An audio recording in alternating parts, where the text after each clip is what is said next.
दोस्तों आज हम जिस मूवी को एक्सप्लेन करने वाले हैं उसका नाम है महाराजा। ये तमिल की थ्रिलर मूवी है और इसे IMD ने 10 में से 8.7 स्टार्स दिए हैं। तो फिल्म की शुरुआत होती है 2009 से, जहां पर हम एक महाराजा नाम के इंसान को देखते हैं जो एक बार्बर है यानी कि नाई है। ये चेन्नई के पल्ली कनाई शहर में रहता है। एक दिन महाराजा अपने घर के सामने वाले शॉप से अपनी बेटी के लिए खिलौना खरीद रहा था। तभी अचानक न जाने कहां से एक ट्रक आउट ऑफ कंट्रोल होकर आ गया और महाराजा के घर में ही घुस गया, जिससे महाराजा की पत्नी मारी जाती है, लेकिन उसकी बेटी बच जाती है क्योंकि एक लोहे का डस्टबिन ऐन वक्त पे उसकी बेटी के ऊपर गिर गया था, जो कि बच्ची के लिए एक शील्ड का काम करता है और बच्ची की जान बच जाती है। और अब कहानी 2009 से सीधा 2023 में आ जाती है, जहां महाराजा की बेटी ज्योति अब बड़ी हो चुकी है, जो कि अपने स्कूल में स्पोर्ट्स में काफी अच्छी है। यहाँ हम देखते हैं कि जिस डस्टबिन की वजह से ज्योति की जान बची थी, ये लोग उसे लक्ष्मी नाम से बुलाते हैं और महाराजा और ज्योति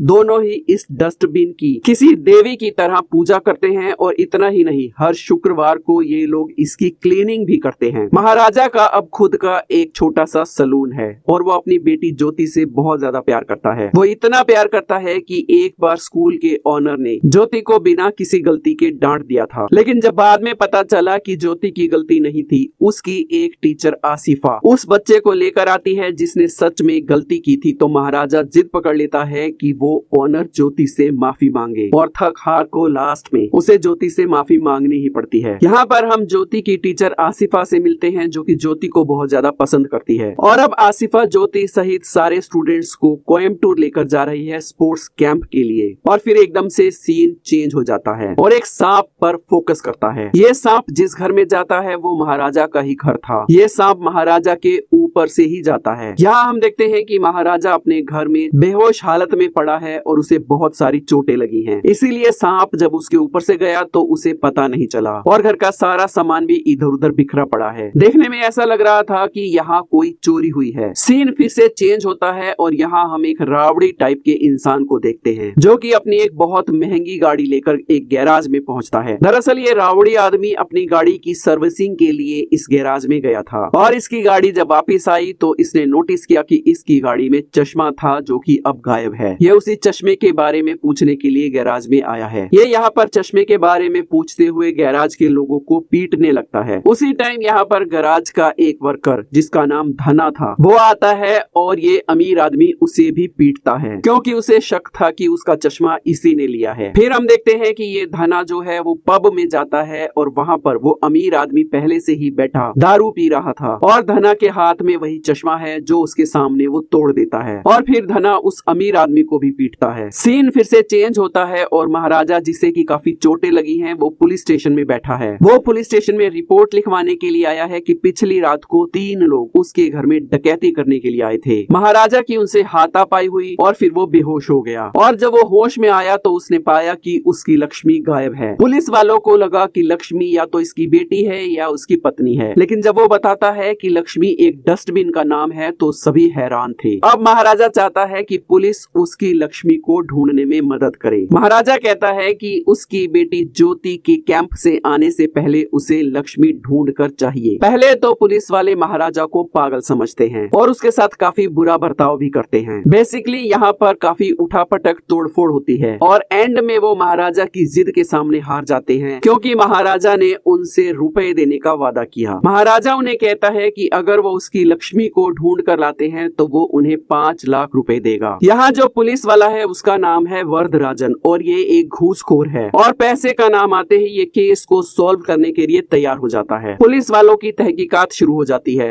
एक पुलिस वाला बोलता है कि आखिर डस्टबिन के लिए कोई इतना पैसा क्यों देगा, जरूर उस डस्टबिन में बहुत सारी ज्वेलरी या फिर पैसा होगा, इसीलिए महाराजा उन्हें इतने रुपए देने को तैयार है। यहाँ पुलिस वाले डिसाइड करते हैं कि जब डस्टबिन मिलेगा तो हम सारा माल चट कर लेंगे। अब कहानी फिर से 2009 में चली जाती है। यहाँ हम एक सिल्वन नाम के इंसान को देखते हैं। ये जो इंसान सिल्वन है, ये अपने दोस्त सबरी के साथ घरों में घुसकर लूटपाट का काम करता था और लूटपाट करने के बाद ये लोग कई बार घर वालों को मार भी देते हैं, स्पेशली जब घर वाले इनका चेहरा देख ले तो। सिल्वन का जो दोस्त सबरी है, ये लूटपाट के बाद उस घर की औरतों के साथ गलत काम भी करता था। भले ही सिल्वन खुद गलत काम नहीं करता था, लेकिन वो सबरी को इसके लिए उकसाता था। इसके बाद हम सिल्वन के परिवार से मिलते हैं। उसकी एक बीवी है और एक बच्ची है जिसका नाम अमू है। सिल्वम अपनी बेटी अमू से बहुत ज्यादा प्यार करता है। यहाँ हम देख पाते हैं कि अमू की कमर पर एक बहुत बड़ा घाव है। सिल्वम उस घाव पर पट्टी भी करता है। सिल्वम की बीबी को बिल्कुल भी सिल्वम के इस कारनामे के बारे में नहीं पता है, क्योंकि सिल्वम की एक इलेक्ट्रिक की शॉप थी। सिल्वम ने ये शॉप सिर्फ अपनी बीवी और दुनिया को दिखाने के लिए बनाई थी। उसका असली धंधा तो लूट मार का था। अब फिल्म 2023 में आ जाती है, जहाँ पर कि पुलिस वाले सोचते हैं कि हम लोग महाराजा का डस्टबिन तो नहीं खोज सकते, क्यों ना हम एक वैसा ही डस्टबिन महाराजा को खरीद कर दे दें और महाराजा से 5 लाख रुपए ले लें। फिर अगले सीन में हम देखते हैं कि पुलिस वाले अलग अलग जगह पर वैसा ही डस्टबिन ढूंढने में लगे हैं, लेकिन उन्हें मिल नहीं रहा है। फिर हम देखते हैं कि ये जो सब कुछ हो रहा है, इस बीच में महाराजा पुलिस स्टेशन में ही रहता है। वो अपने घर नहीं जाता। वो यहाँ पर पुलिस वालों की नौकरी करता है, या यूं कहे कि गुलामी ही कर रहा है, जैसे कि उनकी कार धोना, उनके लिए खाना बनाना। अब पुलिस वाले एक वैसे ही डस्टबिन को खोजते खोजते नल्ला शिवम आदमी के पास पहुंचते हैं, जो कि पुलिस का ही इन्फॉर्मर है। मतलब ये कि वो खुद तो एक गुंडा टाइप इंसान है ही, लेकिन वो अपने ही गुंडों की खबर पुलिस को भी देता था। नल्ला शिवम पुलिस को बताता है कि वो एक ऐसे आदमी को जानता है जो कि बिल्कुल ऐसा ही एक डस्टबिन बना देगा। ये सुनकर पुलिस वाले बहुत खुश होते हैं। अगले सीन में एक आदमी पुलिस स्टेशन में रिपोर्ट लिखवाने आता है कि धना मिसिंग है। धना वही आदमी है जिसे वो अमीर आदमी पीटने के लिए गैराज में आया था और फिर शाम को धना ने पब में जाकर उस अमीर आदमी को पीटा था, और अब वही धना कुछ दिनों से गायब है। उसी की फोटो लेकर ये गैराज का आदमी उसकी मिसिंग की रिपोर्ट लिखवाने पुलिस स्टेशन आया है। यहाँ महाराजा धना की फोटो को देखता है और उसके फेस के एक्सप्रेशन एकदम चेंज हो जाते हैं, जिससे हम ये समझ पाते हैं कि धना के गायब होने के पीछे महाराजा का ही हाथ है। अब कहानी फ्लैशबैक में जाती है, जब महाराजा अपने घर में घायल हालत में पड़ा था और एक सांप उसके ऊपर से गुजरता है। थोड़ी देर में जब महाराजा की आंख खुलती है तो उसे अपने घर में गाड़ी के टोल बूथ की रिसिप्ट गिरी मिलती है। ये उसी अमीर आदमी की गाड़ी की रिसिप्ट थी जो उस दिन पब में दारू पी रहा था और धना उसे पीटने आया था, और उस वक्त महाराजा उस अमीर आदमी से ही बात करने के लिए पब में गया था, लेकिन वो बंदा महाराजा से बात नहीं करता। तभी वहाँ धना आया और धना ने उस अमीर बंदे को बहुत पीटा, जो कि स्टोरी में मैंने आपको पहले ही बताया था। यहाँ हम देखते हैं कि महाराजा पहली बार धना को वहाँ देखता है और ये बात क्लियर हो जाती है कि महाराजा के घर पे जो 3 लोग चोरी करने के लिए आए थे, उनमें से एक धना था। इसीलिए महाराजा धना का पीछा करता है। धना को भी ये बात समझ आ जाती है कि कोई उसका पीछा कर रहा है, इसीलिए धना एक सुनसान फैक्ट्री टाइप जगह पर जाता है। वहाँ धना अपने कुछ आदमियों को भी बुलाता है और महाराजा जब उसका पीछा करते हुए वहाँ जाता है तो वो सब उसे पीटने लगते हैं। यहाँ महाराजा और धना की बातों से हमें पता चलता है कि धना महाराजा को पहले से ही जानता है और वो ये भी जानता है कि महाराजा एक बार्बर है। यहाँ महाराजा और धना का एक्शन सीन है और महाराजा धना से ये भी पूछता है कि तेरे साथ बाकी 2 लोग कौन थे। धना कहता है कि तू हमारा कुछ नहीं बिगाड़ पाएगा, क्योंकि 2 लोगों में से एक पुलिस वाला है। फिर महाराजा चाकू से धना का सिर धड़ से अलग कर देता है। दोस्तों, अब आप समझ ही गए होंगे कि धना इतने दिनों से क्यों गायब है और क्यों महाराजा पुलिस स्टेशन में इन लोगों की फ्री की नौकरी कर रहा है, क्योंकि बाकी 2 में से एक पुलिस वाला है और उस पुलिस वाले का पता लगाने के लिए ही महाराजा पुलिस स्टेशन में रहता है, ताकि वो इन लोगों पर नजर रख सके। यहाँ हमें ये भी समझ आता है कि आखिर एक डस्टबिन के लिए महाराजा इतना कुछ क्यों कर रहा है, क्योंकि डस्टबिन की चोरी के बहाने से ही वो पुलिस स्टेशन में रह सकता था। साथ ही हम ये भी देखते हैं कि महाराजा हर एक पुलिस वाले की नेकेड बैक पर भी नजर रखता है, यानी कि वो उनकी पीठ यानी कि कमर पर भी नजर रखता था। अब पुलिस वाले नल्ला शिवम की मदद से उस आदमी को खोज लेते हैं जो कि महाराजा के डस्टबिन जैसा डस्टबिन बना सकता था। महाराजा के पास पुलिस स्टेशन में ज्योति के कई बार कॉल्स आते थे, वीडियो कॉल्स भी आते थे, लेकिन वो उसे कुछ जवाब नहीं देता था। अब कहानी वापस 2009 में जाती है, जहाँ हम देखते हैं कि सिल्वन अपनी पत्नी और अमू के साथ एक महंगी सी गोल्ड चेन खरीदता है, क्योंकि अमू का बर्थडे आने वाला है। सिल्वम की पत्नी परेशान है कि इतनी महंगी चेन और लॉकेट वो कैसे अफोर्ड कर पाएंगे। लेकिन यहाँ हमें पता है कि सिल्वम का असली धंधा तो लूटपाट का है, इसलिए वो इसे आराम से अफोर्ड कर सकता है। दुकानदार वो चेन 2 दिन के बाद देने के लिए कहता है। अम्मू की बर्थडे पार्टी 2 दिन बाद आने वाली थी। उस दिन सिल्वम दुकान से वो चेन लेकर पार्टी के लिए तैयार होने के लिए अपने बाल कटवाने एक बार्बर की शॉप पर जाता है, और ये वही शॉप थी जहां 2009 में महाराजा काम करता था। अब महाराजा सिल्वम की दाढ़ी ट्रिम करना शुरू करता है, लेकिन ट्रिमर की बैटरी खत्म हो जाती है। महाराजा बैटरी लेने के लिए बाहर जाता है तो सिल्वम के पास सबरी का कॉल आता है। सबरी उसे बताता है कि न्यूज़पेपर में उनके कारनामों की खबर छपी है, शायद पुलिस को उनके बारे में कुछ पता चल गया है। सिल्वम सबरी से कहता है कि वो शांत रहे, ऐसा कुछ नहीं है, और पार्टी में टाइम से आ जाए। जब वो पीछे देखता है तो उसके ठीक पीछे महाराजा खड़ा था। यहाँ पर सिल्वम को लगता है कि महाराजा ने उसकी सारी बातें सुन ली हैं और उसे सब पता चल गया है कि सिल्वम एक क्रिमिनल है।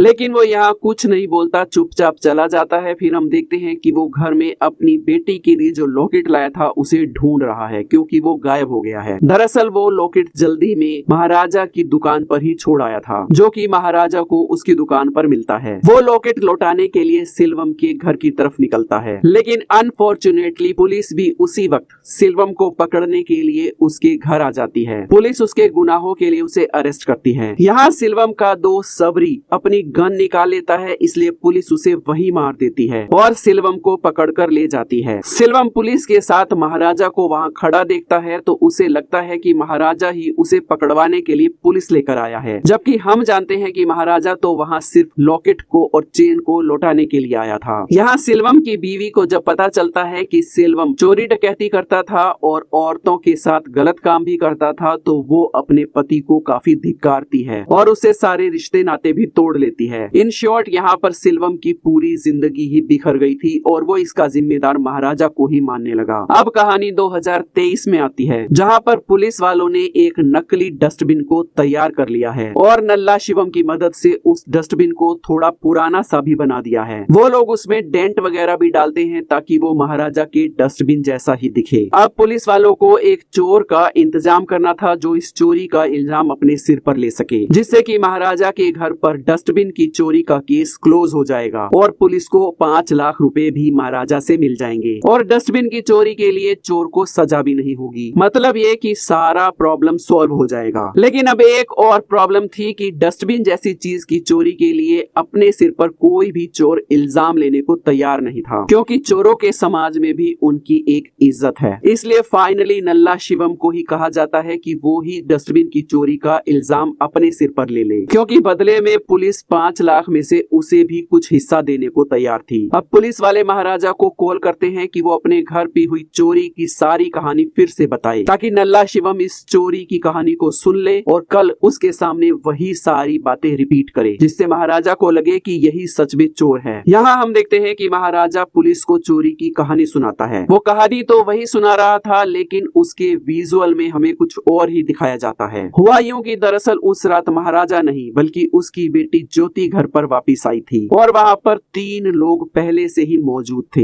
एक धना, दूसरा नल्ला शिवम और तीसरा सिल्वम। जी हाँ दोस्तों, वही सिल्वम जिसकी बेटी की बर्थडे पार्टी से पुलिस उसे पकड़ कर ले गई थी। अब उस बात को तकरीबन 13-14 साल बीत चुके हैं। सिल्वम जेल से बाहर आ चुका है और वो महाराजा से बदला लेना चाहता है। इसीलिए वो महाराजा के घर अपने 2 साथियों को नल्ला शिवम और धना को लेकर गया था। यहाँ हम देखते हैं कि महाराजा रात को 10 बजे अपनी दुकान बंद करके घर आ रहा है, लेकिन उसकी बेटी ने उसे न्यू शूज लाने के लिए कहा था, इसलिए वो जूते खरीदने के लिए एक जूतों की दुकान में जाता है और इसी वजह से वो वहाँ लेट हो गया। अनफॉर्चुनेटली ज्योति उसी रात घर वापिस आ गई, लेकिन घर में ही मौजूद पहले से 3 आदमी ज्योति को मारने पीटने लगे। और सिर्फ इतना ही नहीं, नल्ला शिवम और धना ने तो ज्योति के साथ कई बार बलात्कार भी किया। भले ही सिल्वम ने ज्योति के साथ जबरदस्ती नहीं की, लेकिन उसने अपने साथियों को इस चीज के लिए उकसाया और उन्हें इजाजत दी कि वो ज्योति के साथ ऐसा करे। उन्होंने महाराजा के आने का वेट भी किया, लेकिन काफी देर हो जाने के कारण वो तीनों वहाँ से निकल गए। जब महाराजा घर वापस आया तो वो अपनी बेटी को इस बुरी हालत में देखकर फौरन उसे अस्पताल ले गया। ज्योति की हालत यहाँ बहुत ज्यादा खराब है। वो यहाँ महाराजा से वादा लेती है कि वो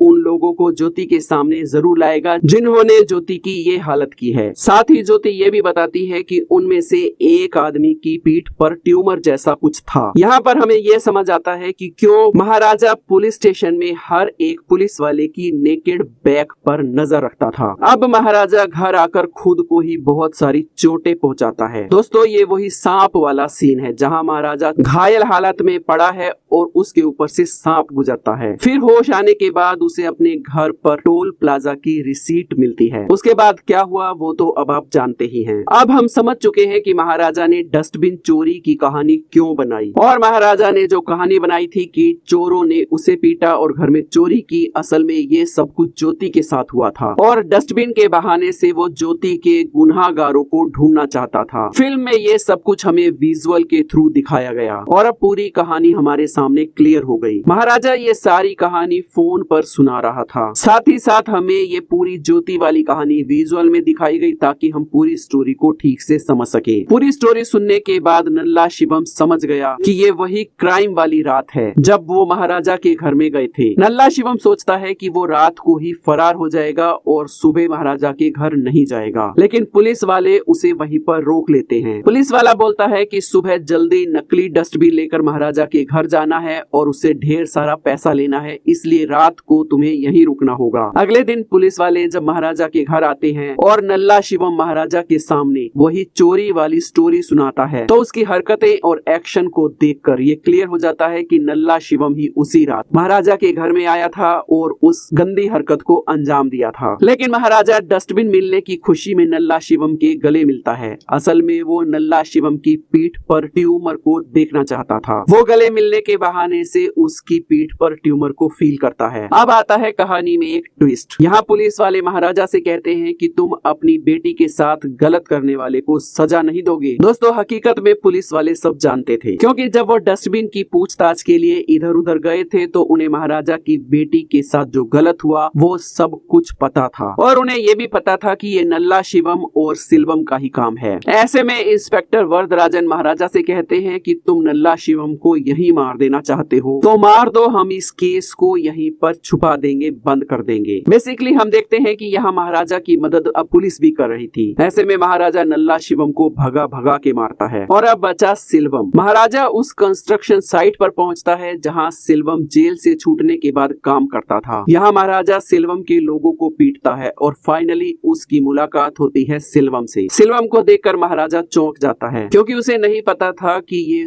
तीसरा आदमी सिल्वम वही है जिसे वो चेन लौटाने गया था। यहाँ पहले तो सिल्वम महाराजा की बहुत पिटाई करता है और महाराजा जो कि शौक में था इसलिए वो सिल्वम से पिट जाता है। बाद में महाराजा सिल्वम को बहुत मारता है। सिल्वम हंसते हुए कहता है कि तूने मुझे जो फिजिकल चोट दी है वो तो हील हो जाएगी, लेकिन मैंने तुझे जो चोट दी है वो कभी भी हील नहीं होगी। बेसिकली वो यहाँ ये कहना चाहता था कि मैंने तेरी बेटी के साथ बहुत गलत किया है। यहाँ पर आसिफा ज्योति को लेकर आ जाती है जो कि अब काफी रिकवरी कर चुकी थी, जो कि सिल्वम से फेस टू फेस बात करना चाहती थी, क्योंकि उसने महाराजा से ये वादा लिया था कि वो उन लोगों से उसे मिलवाएगा। ज्योति सिल्वम से कहती है कि मैं बहुत स्ट्रॉन्ग हूँ और मैं जल्दी ही रिकवर कर लूंगी, लेकिन तुम लोग इतना घिनौना काम सिर्फ पैसे के लिए करते हो। याद रखो तुम्हारी भी एक बेटी है और हम लड़कियों को कितना कुछ झेलना पड़ता है। ज्योति को लग रहा था कि सिल्वम उसके यहाँ गहने चोरी करने के लिए आया था, इसलिए वो अपनी सारी ज्वेलरी लेकर आई थी जो वो सिल्वम के सामने रखती है। लेकिन हम जानते हैं कि सिल्वम यहाँ ज्वेलरी की चोरी करने नहीं बदला लेने आया था। खैर सिल्वम को यहाँ ज्योति की ज्वेलरी में वही चेन दिखाई देती है जो उसने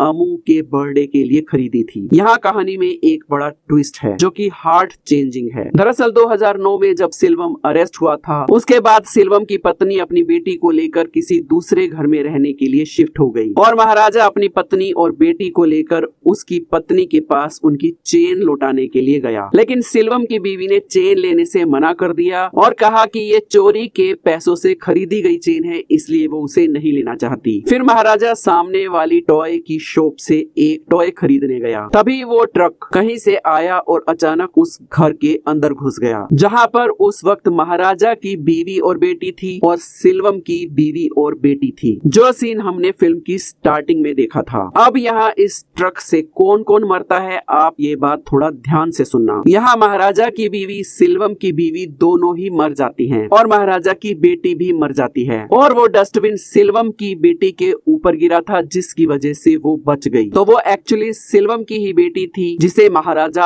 अपनी बेटी की तरह पालता है और उसने उसे अमू की जगह ज्योति का नाम दे दिया था। बेसिकली ज्योति ही सिल्वम की बेटी है, जिसे महाराजा ने बेटी की तरह अपने घर में पाला है। और जब महाराजा को पता चला कि सिल्वम ही है जो उसके घर में घुसा था और ज्योति के साथ गलत किया था, इसीलिए वो सिल्वम को देखकर इतने शौक में था। फिर हम देखते हैं कि सिल्वम ने ज्योति की पीठ पर वो घाव भी देख लिया था जो अमू की पीठ पर था, जो कि हमें बचपन में दिखाया गया था। चेन और घाव को देखकर अब सिल्वम समझ जाता है कि ज्योति ही अमू है, उसकी बेटी है। अब महाराजा से सिल्वम उसके पैरों पर गिरकर गिड़गिड़ाकर माफी मांगने लगता है, रोने लगता है, क्योंकि उसने खुद ही अपनी बेटी का ये हश्र किया था। सिल्वम के दोस्तों ने ही उसके कहने पर ज्योति के साथ गलत किया था, लेकिन महाराजा कहता है कि अब ज्योति मेरी बेटी है। इनफैक्ट महाराजा सिल्वम को ज्योति से आखिरी बार मिलने का और माफी मांगने का मौका भी नहीं देता। आसिफा ज्योति को लेकर जा चुकी थी और सिल्वम के पास पश्चाताप के सिवा कुछ नहीं बचा था। वो उसे काफी आवाजें भी देता है, लेकिन वो नहीं सुनते। पश्चाताप की आग में अब सिल्वम उसी बिल्डिंग से नीचे कूदकर अपनी जान दे देता है। यहाँ पर हम देखते हैं कि सिल्वम का जो खून बह रहा था वो ज्योति के जो पैर बने हुए थे उसके निशानों में घुसने लगता है और कहानी यही खत्म हो जाती है। दोस्तों, वीडियो पसंद आई हो तो लाइक शेयर जरूर करें, चैनल को सब्सक्राइब करना बिल्कुल ना भूलें।